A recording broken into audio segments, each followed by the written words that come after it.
kuya. Pauwi na tayo. Grabe, lamig pa rin. Paano? Ayun. Bakit kaya? Walang, yun nga, tama ka. Tama naman kuya. Grabe no?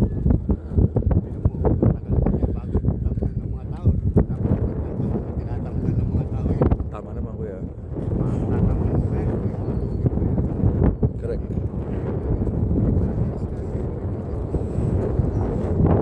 Oo nga no? Pero kuya, hindi naman kutyo-kutyo yan. Marami yan. Mga kuha nila sa isda o kung ano man yung kukunin nila dito. Escargot. Opo, escargot.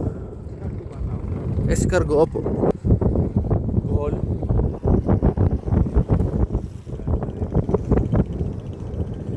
Sarap ang escargot kuya. Yun nga lang, malakas siya sa high blood. Lalo pag sobrang sarap ng timpla nun, yung ginataan. Tapos feeling ko nga cool kasi may ganyan may putik eh. Feeling ko lang pwedeng mali tayo.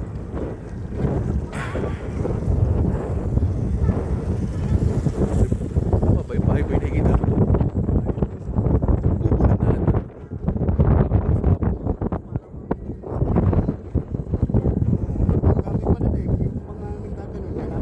Kaya dyan natigil, pit stop lang. Tapos yung may puti na yung mga pananim nila, akawin ko dyan o. Teka. Yan, call nga yan kuya. Call yan, yung ganyan. Maliit na call yan.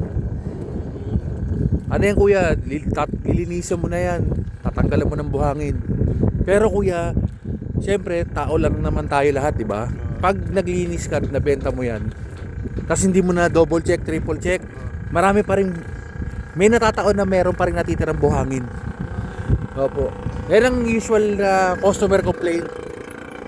Pag nag-serve ka ng ginataang kohol, tapos meron siyang shell.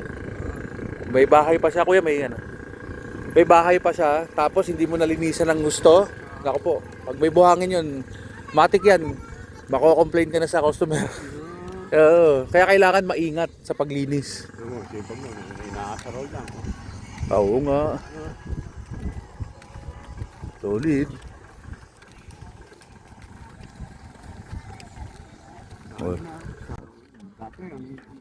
Sabi nga ng nanay ko, hindi naman sa pagkana.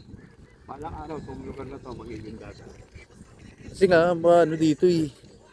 Kasi hanggang ngayon, gusto mo, di ba? Nire-reclaim. Nire-reclaim pa, di ba? Opo. Pero mo dagat na. Dagat naman yung araw yun. Dagat naman talaga.